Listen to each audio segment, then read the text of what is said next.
नमस्कार दोस्तों, राधे राधे। आपका स्वागत है आपके अपने YouTube चैनल प्रतिभा की कहानी पर। दोस्तों, आज हम आपको एक ऐसी कहानी श्रवण करा रहे हैं। दोस्तों, आज की कहानी है त्रिया चरित्र की। जो भी व्यक्ति इस कहानी को ध्यान से सुनता है उसके जीवन में वह कभी भी धोखा नहीं खा सकता है, क्योंकि इस कहानी के माध्यम से गलत सही की पहचान आसानी से आप कर सकते हैं। और हाँ, जो भी स्त्रियां इस कहानी को सुन रही हैं वो इस कहानी को अपने ऊपर कभी ना लें दोस्तों, क्योंकि कहानी अच्छे से अच्छे, बुरे से बुरे हर चीज को दर्शाती है। वह न तो किसी मानव जीवन पर आधारित होती है और ना ही किसी के निजी जीवन से। इसीलिए कहानी को अपने ऊपर ना लें। बहुत समय पहले की बात है। एक नगर में एक राजा राज्य किया करता था। उस राजा का एक पुत्र था। वह राजकुमार बहुत ही सुंदर था। राजा कम उम्र में ही अपने पुत्र का विवाह कर देता है। राजा भी अब बूढ़ा हो चुका था। एक दिन राजा ने सोचा कि अपने राजकुमार को अब राजा बना देते हैं, क्योंकि उस राजा ने कई शादियां की थीं और पहले के राजाओं में यही नियम था कि राजा जितनी चाहे उतनी शादी कर सकता था। वह राजा अपने पुत्र को राजा बना देता है। उसकी शादी हो चुकी थी और एक नहीं, उस राजकुमार की 7 शादियां हो चुकी थीं। अब उस राजकुमार की 7 रानियां थीं। वह राजकुमार जो कि राजा बना हुआ था, वह रोज गुरुकुल में पढ़ने के लिए जाया करता था। एक दिन की बात है, जब वह राजकुमार पढ़ने के लिए गुरुकुल जा रहा था तो रास्ते में उसे एक पनिहारिन मिली। उस पनिहारिन ने राजकुमार से पूछा कि महाराज, आप रोज रोज कहाँ जाते हो? उस पनिहारिन की बात सुनकर राजकुमार कहने लगा कि मैं रोज पढ़ने के लिए, विद्या ग्रहण करने के लिए अपने गुरु के पास जाता हूँ। पनिहारिन कहने लगी, ये तो बड़ी अच्छी बात है, लेकिन यह बताइए कि आपने त्रिया चरित्र पढ़ा है कि नहीं? राजकुमार कहने लगा कि नहीं। पनिहारिन कहने लगी कि आप त्रिया चरित्र जरूर पढ़ना। राजकुमार ने कहा कि यह त्रिया चरित्र क्या होता है? पनिहारिन ने कहा कि आप यह बात अपने गुरु से जाकर पूछना, लेकिन त्रिया चरित्र जरूर पढ़ना। राजकुमार बोला, मैं आज ही जाऊंगा और अपने गुरु से जाकर पूछूंगा कि आपने मुझे त्रिया चरित्र क्यों नहीं पढ़ाया है।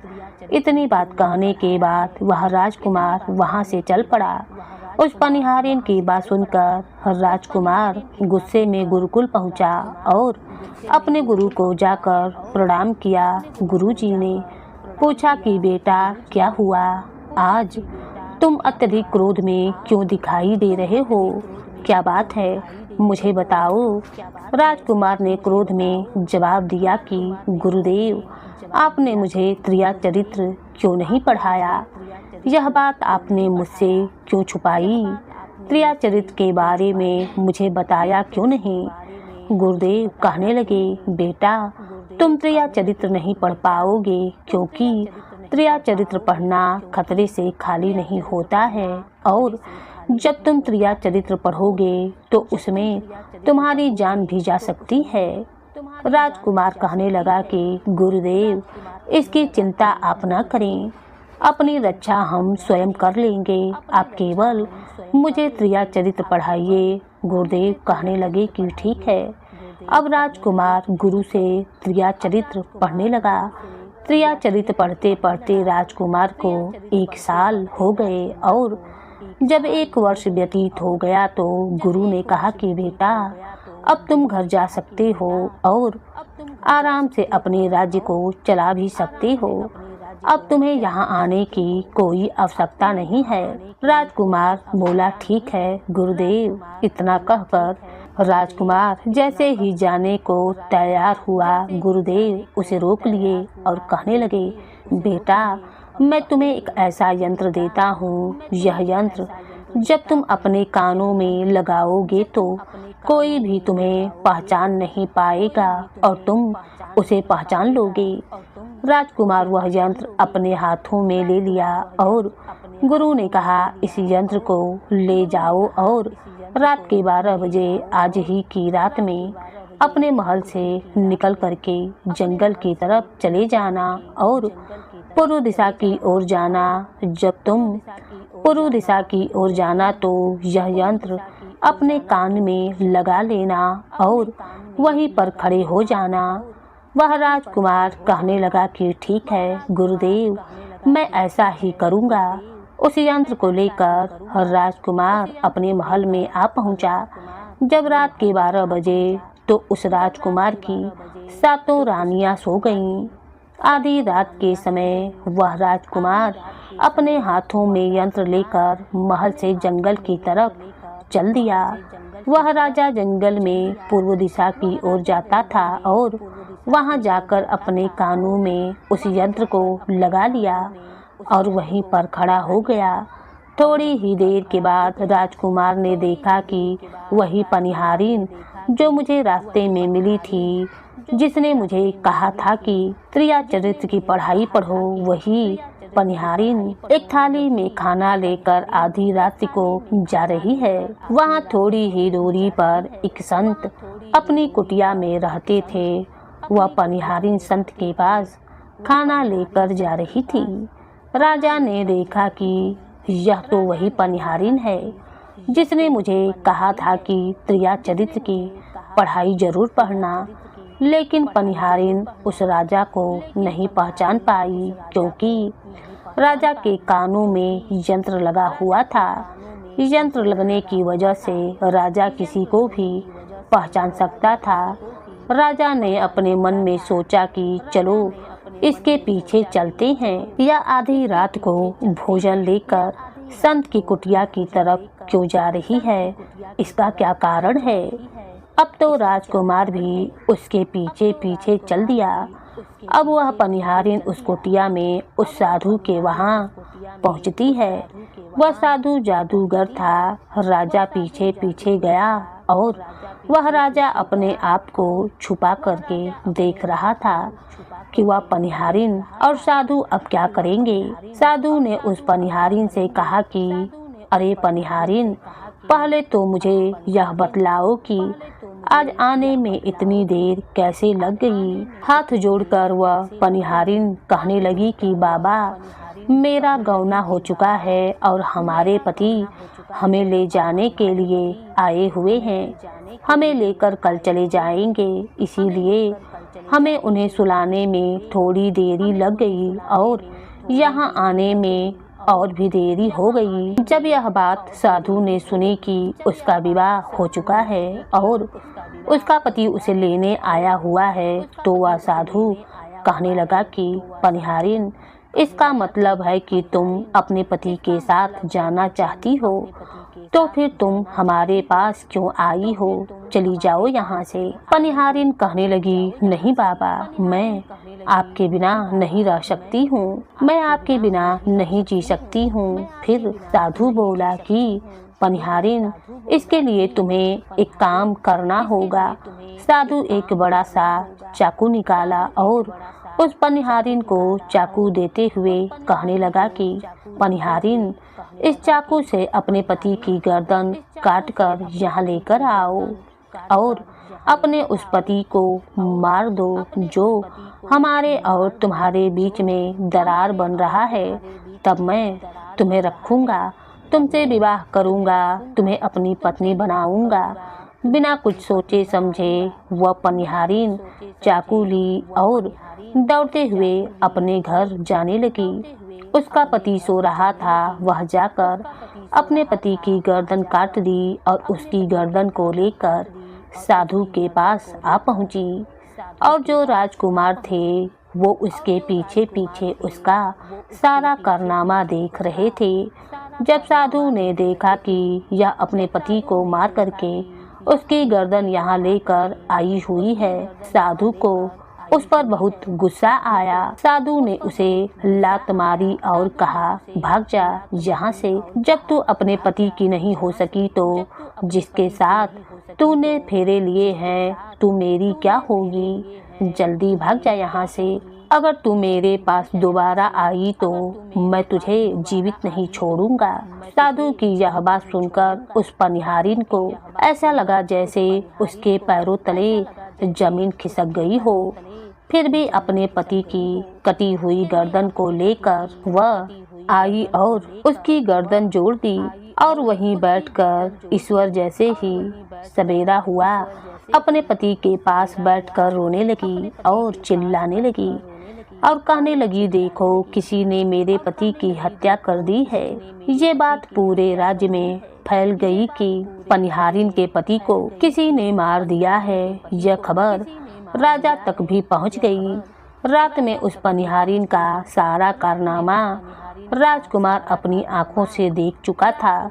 इधर सारे गांव वाले उस पनिहारिन के घर चले गए और उसके पति की लाश को लेकर गांव के बाहर पहुंचे उसका दाह संस्कार करने के लिए। और वह पनिहारिन भी पीछे से भागती हुई रोती हुई चली जा रही थी और इधर राजकुमार भी जा रहे थे जो कि अपने राज्य के राजा बन चुके थे।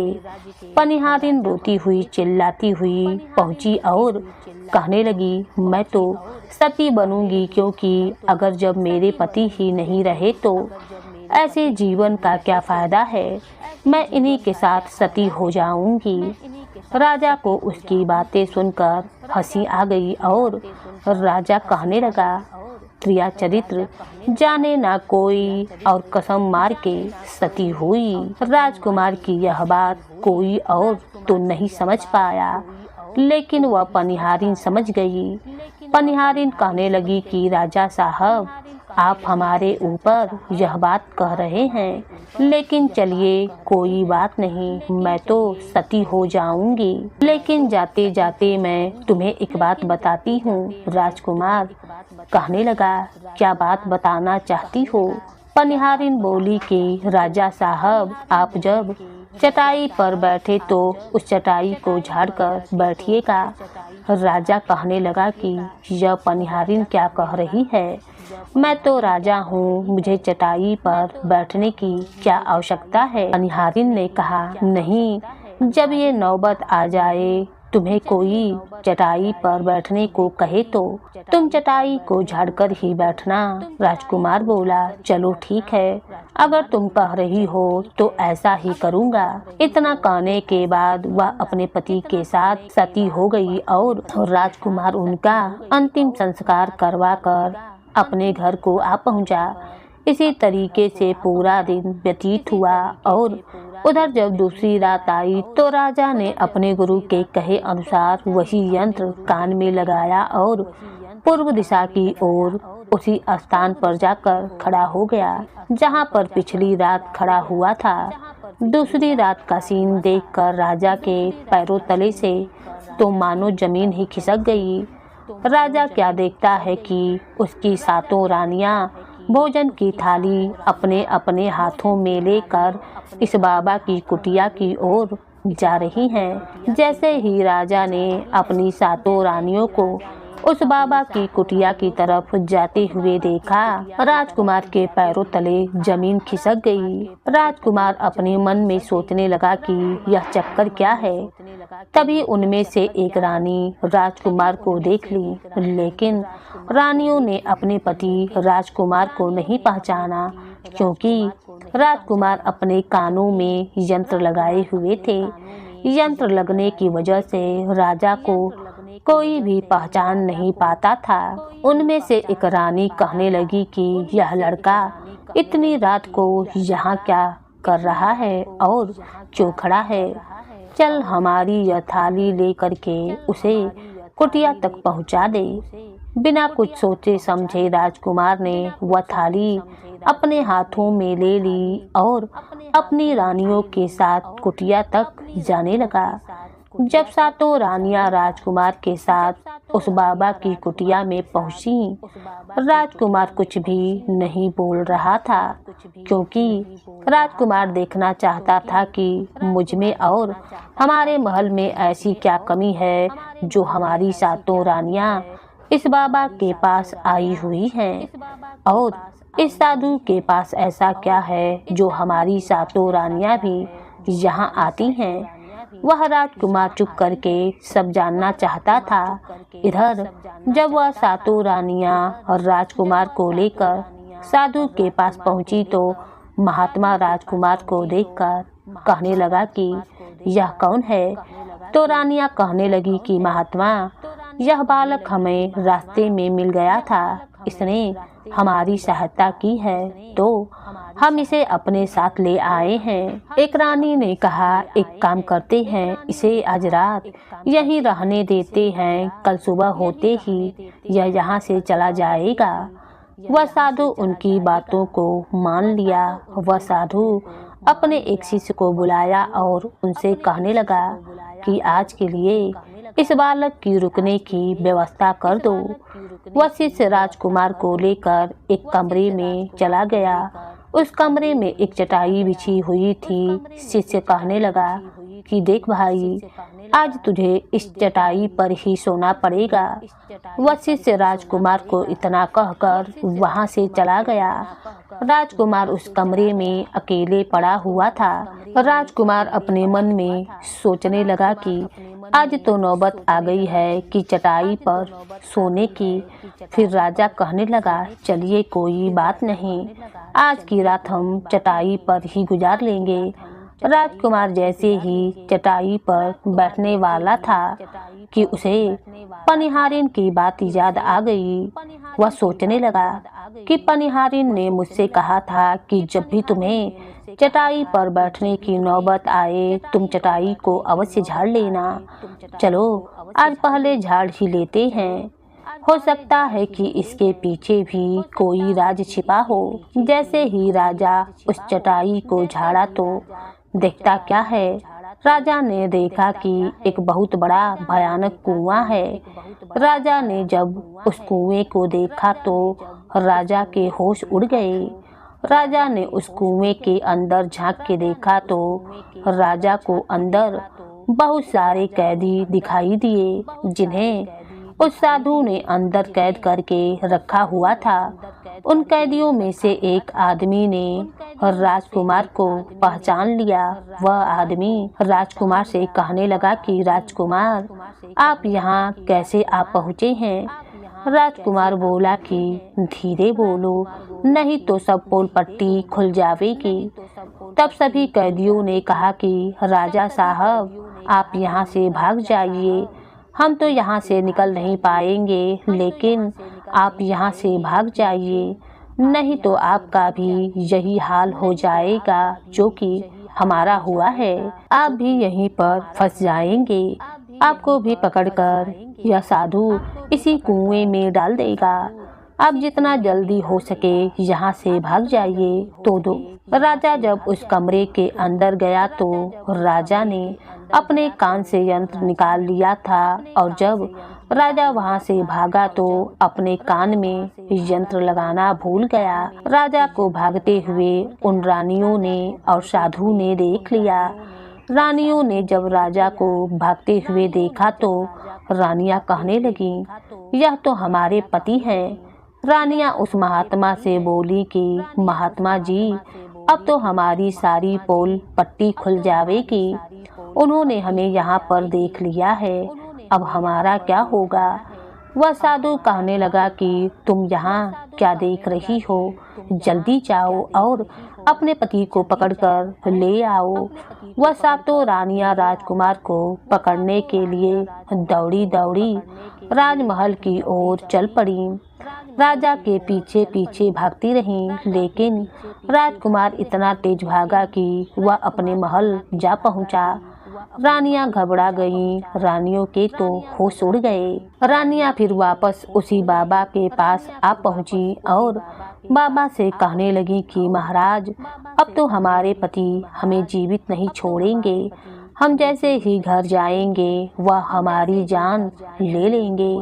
महात्मा, आप हमें बचा लीजिए, इसका कोई उपाय कीजिए। तब जाकर वह साधु उन रानियों को एक जादुई किल दे दिया और कहने लगा कि जब तुम महल जाओ तो अपने पति को बहला फुसला कर उसके माथे में यह कील ठोक देना।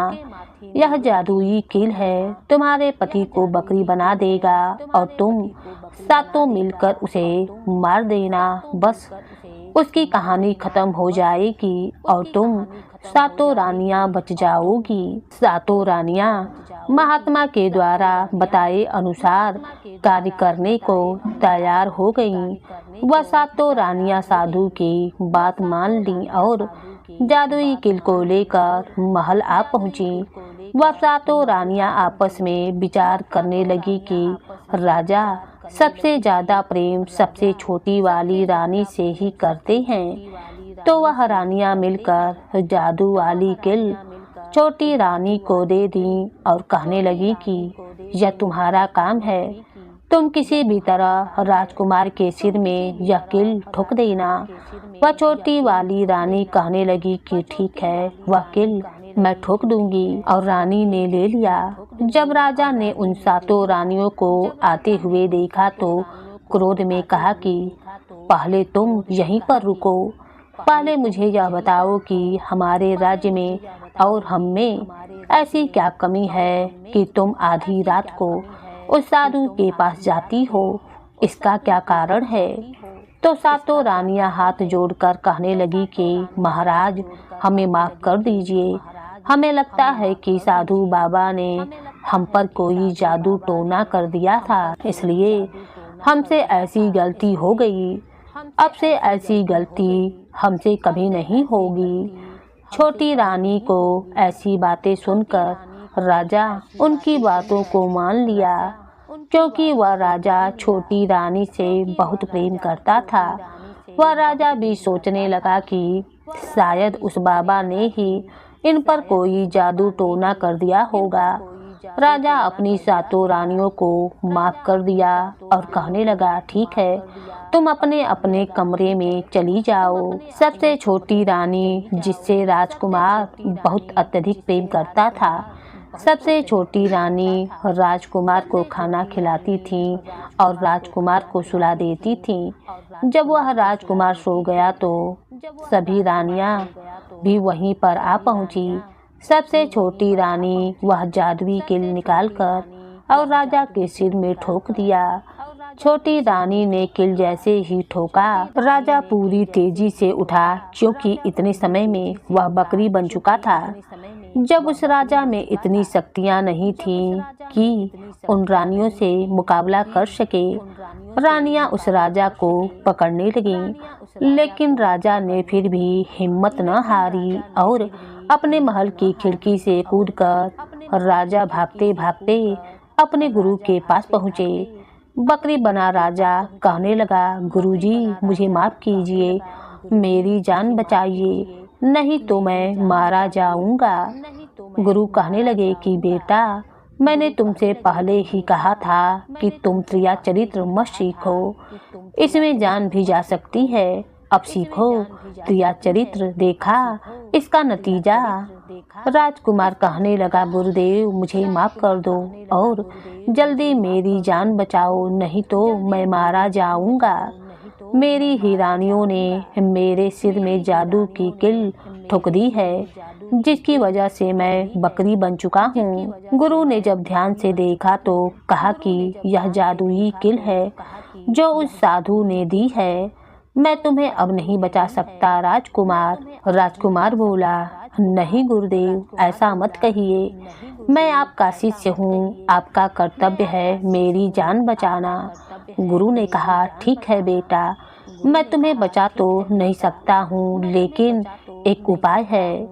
राजकुमार बोला, वह क्या उपाय है गुरुदेव? गुरुदेव ने कहा कि हम तुम्हें तोता बना देंगे और जब हम तुम्हें तोता बना देंगे तो तुम राजा सुखवाल के राज्य में चले जाना और वहीं जाकर रहना, क्योंकि राजा सुखवाल के राज्य में उस साधु का जादू नहीं चलता है।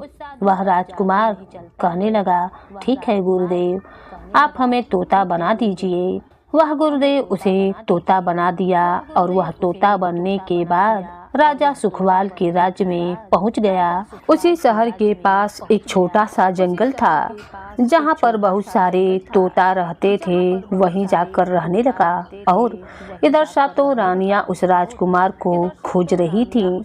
जब राजकुमार नहीं मिला तो वह फिर से उस बाबा के पास पहुंची और कहने लगी, बाबा जी, वह राजकुमार तो भाग चुका है। आप अपनी पोटली निकालिए और देखिए कि वह कहाँ पर है। वह महात्मा अपनी पोटली खोला और देखने लगा कि वह राजकुमार तोता बनकर के राजा सुखवाल के राज्य में रह रहा है। वह साधु यह सारी बातें सातों रानियों को बतला दिया। तो रानियां कहने लगी कि बाबा अब हम क्या करें। वह साधु बोला, अब तुम अपने राजमहल में जाओ और राज्य में यह घोषणा करवा दो कि जो भी तोता पकड़ करके लावेगा हम उसे 10 सोने के सिक्के देंगे। रानियां बाबा से आज्ञा लेकर राजमहल पहुंची और अपने राज्य में घोषणा करवा दी कि जो भी व्यक्ति तोता पकड़कर लावेगा हम उसे 10 सोने के सिक्के देंगे। उस राज्य में जितने बहेलिया थे तोता पकड़ने के लिए चारों तरफ घूमने लगे और जो भी तोता पकड़कर रानी के पास जाते उन्हें 10 सिक्के आसानी से मिल जाते और वह सातों रानियां उन तोता को मार दिया करती थीं।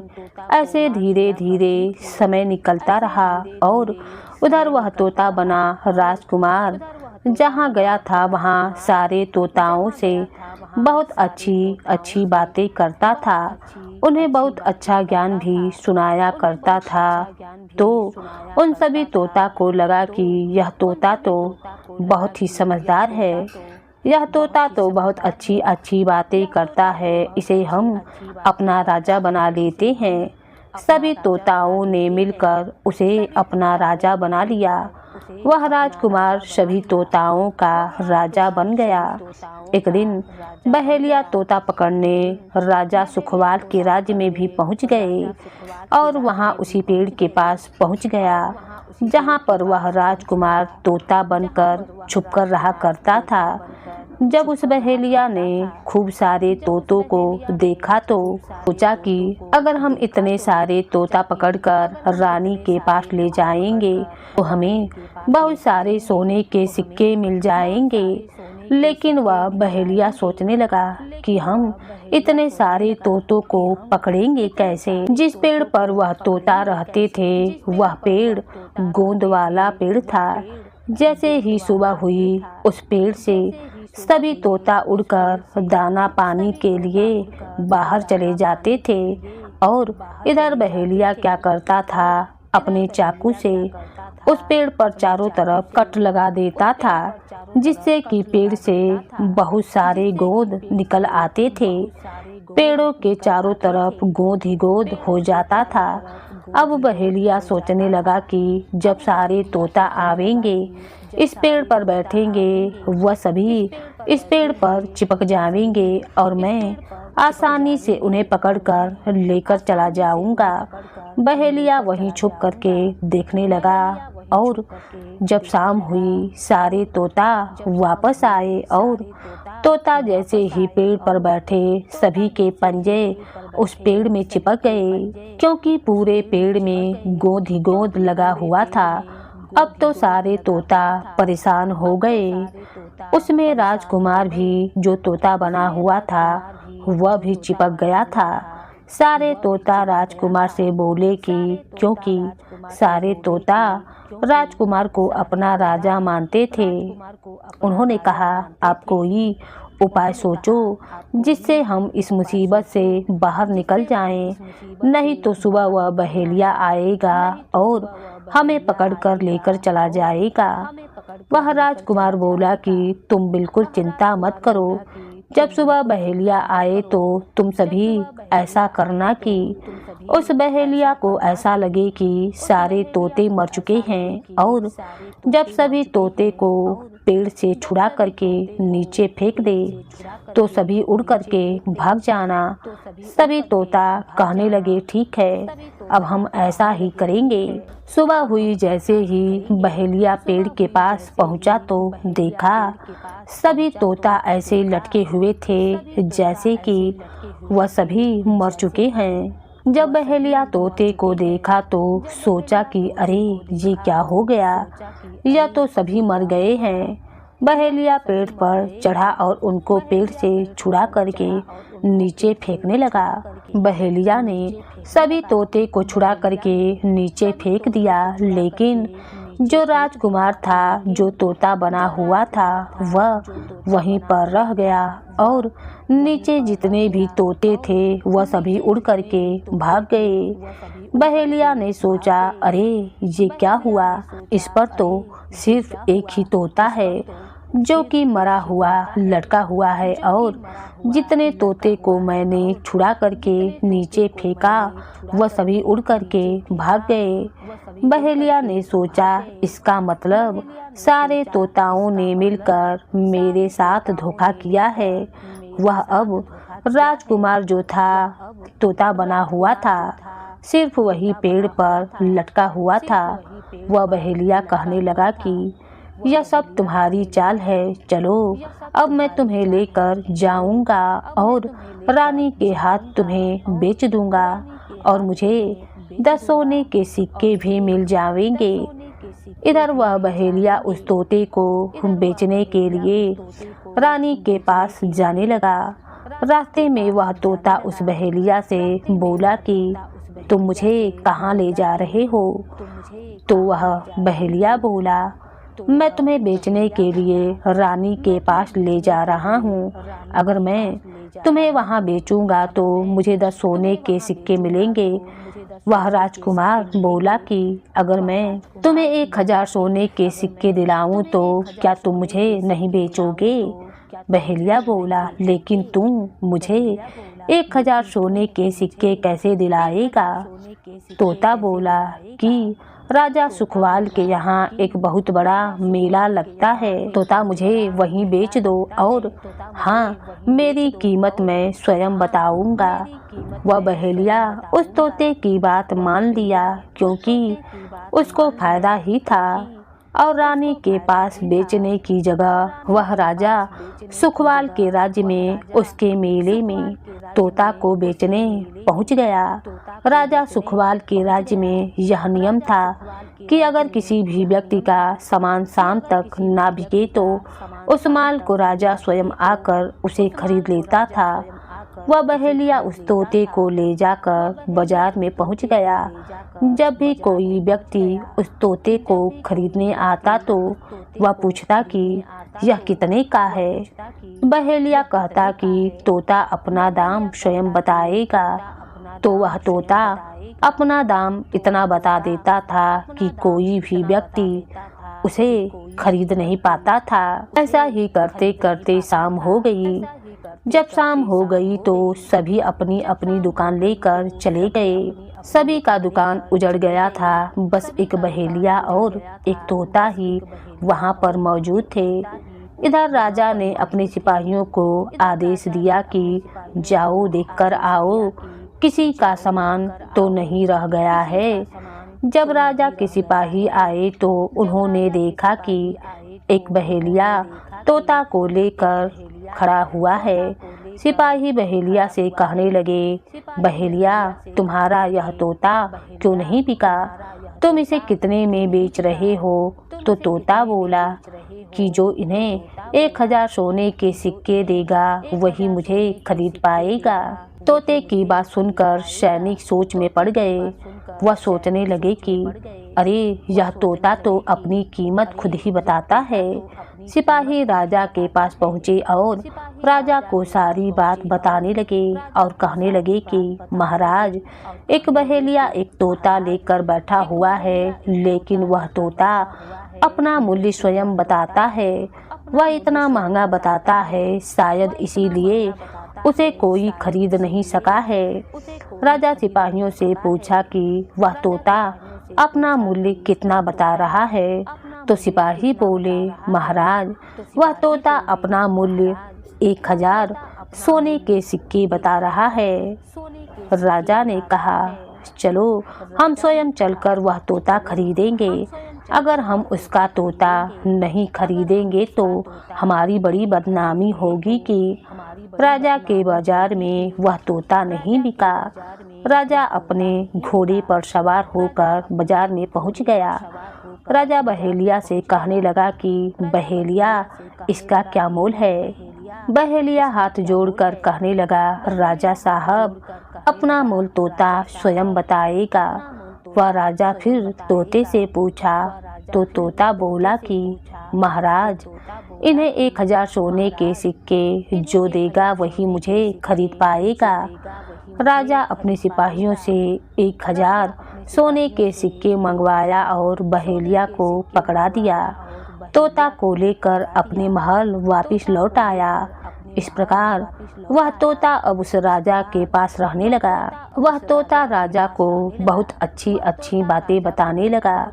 जब राजा पर कोई खतरा आने वाला होता था तभी वह तोता पहले ही बता देता था कि राजा साहब आप पर यह खतरा आने वाला है।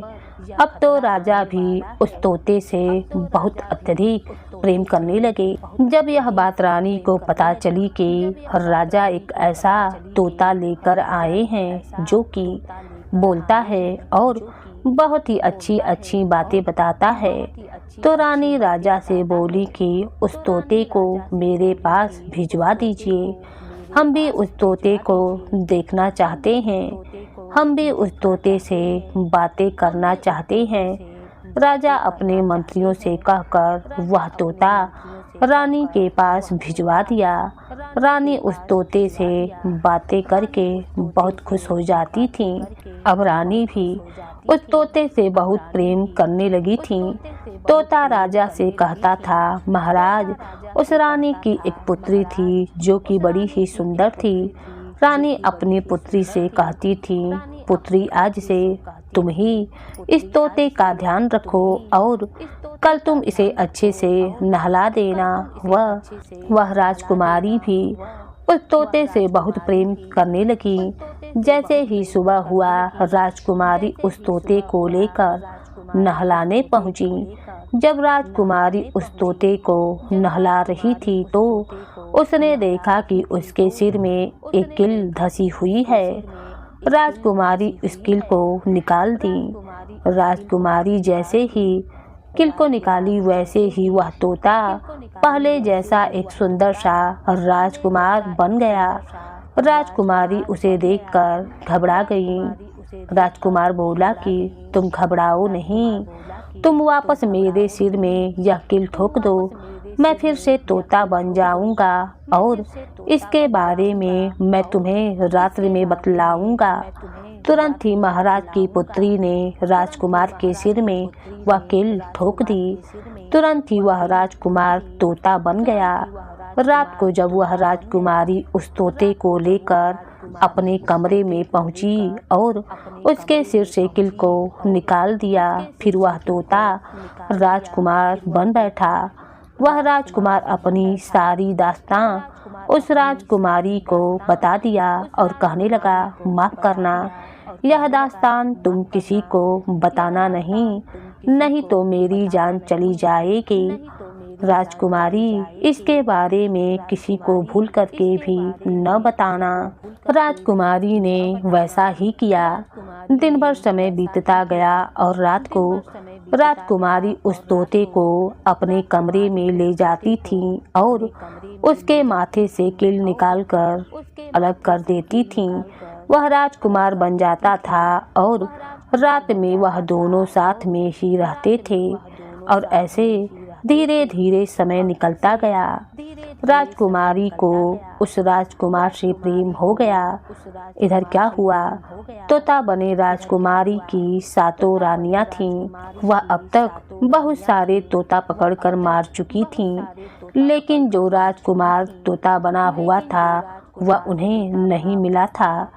फिर एक दिन 7 रानियां उस साधु के पास पहुंची और कहने लगी, बाबा हमारे पति तो अभी तक हमें नहीं मिले, हम अब क्या करें, उन्हें कैसे मारें। वह साधु फिर अपनी पोटली निकाला और देखा कि राजकुमार अभी तक तोता बनकर राजा सुखवाल के घर में रह रहा है। वह साधु उन 7 रानियों से कहने लगा कि तुम एक काम करो, तुम नृत्य कला सीखो, हम सभी मिलकर उस राजा के घर नृत्य कला करने जाएंगे और जब राजा हम पर प्रसन्न हो जाएगा और हमें कुछ मांगने को कहेगा तो हम उस तोते को ही मांग लेंगे और फिर आसानी से उसे मार देंगे। धीरे धीरे समय बीता, साधु तबला बजाता और 7 रानियां नृत्य कला सीखती थीं। वह पूरी तरीके से नृत्य कला सीख चुकी थीं। अब साधु को लगा कि हम सफलता प्राप्त कर सकते हैं और उस तोते को उस राज्य से मंगा सकते हैं। वह साधु का भेष बदलकर उन 7 रानियों को नृत्य कला वाली स्त्री बना करके राजा सुखवाल के दरबार में पहुंच गया। राजा उस साधु से पूछा कि आप कौन हैं, यहाँ क्यों आए हैं। वह साधु कहने लगा, हम नृत्य कला वाले हैं, आपके महल में हम नृत्य कला दिखाना चाहते हैं। राजा सुखवाल को भी गाने बजाने का बड़ा ही शौक था, वह मान गया। उधर वह साधु अपना गाना बजाना शुरू कर दिया। जब उसके गाने बजने की आवाज़ तोता के कानों में पहुंची तो तोता समझ गया कि वह साधु हमारी 7 रानियों को लेकर भेष बदलकर यहाँ पर आ पहुँचा है। अब मेरी जान नहीं बचेगी। जब रात हुई तो राजकुमारी उस तोते को लेकर अपने कमरे में पहुँची। उस तोते के सिर से किल निकाला और वह तोता फिर राजकुमार बन बैठा। वह राजकुमार सारी बातें उस राजकुमारी को बताने लगा और कहने लगा कि देखो, जो यह गाना बजाने वाला व्यक्ति आया हुआ है, यही वह साधु है। यह गाना बजाने से राजा को खुश कर देगा और बदले में मुझे मांग लेगा और ले जाकर मुझे मार देगा। वह राजकुमार कहने लगा कि सुनो राजकुमारी, जब राजा बोलेंगे कि तोता को लेकर आओ तो मुझे मत देना। जब राजा स्वयं ही मुझे लेने आए तब भी तुम मुझे मत देना। कह देना कि मैं इस तोता को नहीं दूंगी और जब राजा ना माने, राजा तुमसे जिद करें और मुझे मांगे, तब तुम गुस्से में आकर के पिंजरे को फेंक देना। उसके बाद अपने बचने का रास्ता मैं स्वयं ही ढूंढ लूँगा।